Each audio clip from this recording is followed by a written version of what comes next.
Oke, kita ketemu lagi. Jadi, kapan itu ada yang lagi rame soal salah satu influencer yang buka donasi atau sumbangan untuk beliin mobil mamahnya. Nah, kontroversinya adalah ada yang mungkin merasa aneh ketika influencer-influencer yang udah kaya raya minta sumbangan dari fans-fansnya yang bisa jadi lebih miskin dari si influencernya.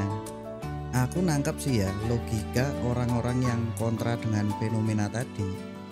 Ibaratnya nih, orang-orang yang mungkin belum mampu beli mobil malah ngasih sumbangan ke orang-orang yang sebenarnya udah mampu beli mobil sendiri, dan apalagi hasil sumbangannya tadi malah jadinya buat beli mobil Mercy yang harganya miliaran.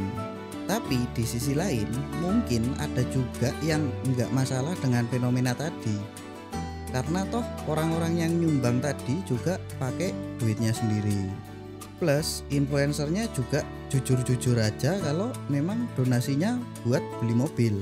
Soalnya ini bukan kayak yang bohong yang bilangnya buat ngasih ke anak yatim tapi taunya buat beli mobil atau buat hoya-hoya. Nah, kali ini aku pengen bahas pendapatku soal fenomena sawer menyawer tadi. Sebelum aku ngasih pendapatku ya, ada satu hal penting yang teman-teman harus tahu, yaitu yang namanya hubungan parasosial. Hubungan parasosial ini adalah hubungan satu arah yang biasanya terjadi antara fans dengan idolanya. Ketika satu pihak, biasanya fansnya, mencurahkan waktu, perhatian, energi, atau bahkan uang ke pihak lain, ya alias idolanya, yang bahkan enggak tahu eksistensi pihak lainnya. Idola ini bentuknya bisa macam-macam ya, bisa jadi influencer, atlet, selebriti, ataupun tokoh fiksi. Ya karena kan ada juga ya cowok yang terus nikah sama bantal. Hubungan parasosial ini bisa terjadi karena si idola tadi banyak cerita soal kesehariannya, pendapat pribadinya, perjalanan hidupnya, dan segala macamnya, sehingga seolah-olah fansnya jadi kenal deket sama si idolanya.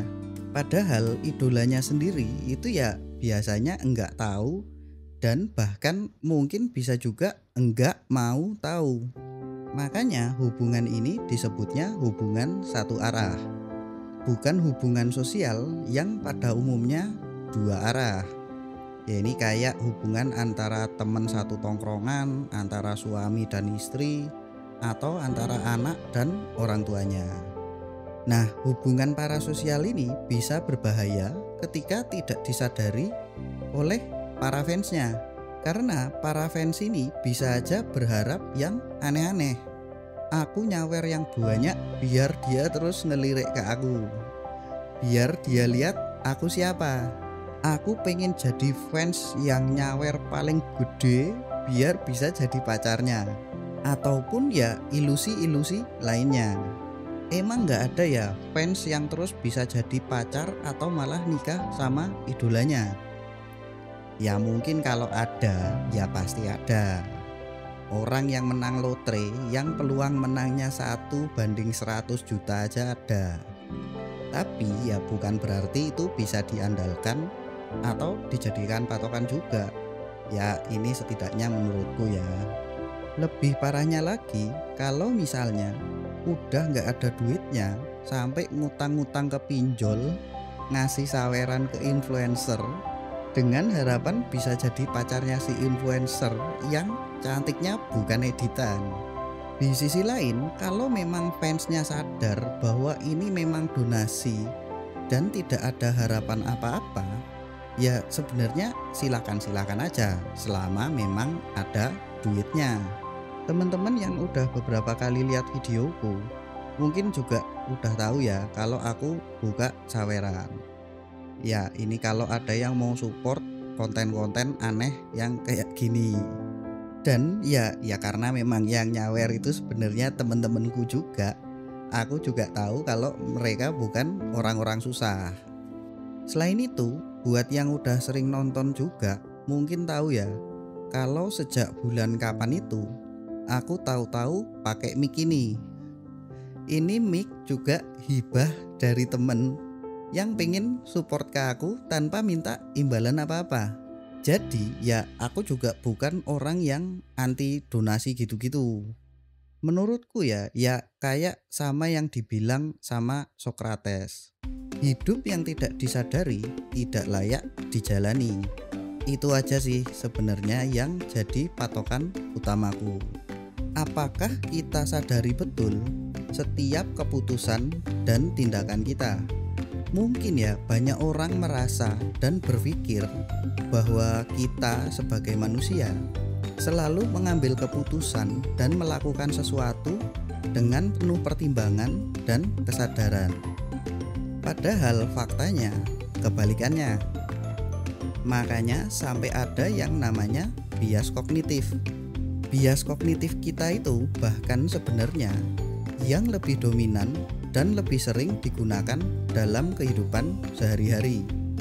Ya khususnya buat orang-orang yang bahkan nggak tahu apa itu bias kognitif dan orang-orang yang nggak pernah berusaha melawan biasnya masing-masing.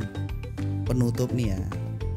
Jadi kalau untuk menjawab pertanyaan di awal tadi, kalau mau nyawer atau ngasih donasi, ya sebenarnya silakan-silakan aja.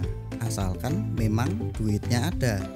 Misalnya nih, kalau orang tuanya sudah pensiun dan butuh uang, atau udah punya anak dan anaknya butuh duit buat bayar sekolah atau beli susu, ya duit yang buat kebutuhan tadi jangan dipakai buat nyawer influencer, apalagi bahkan yang sudah kaya raya.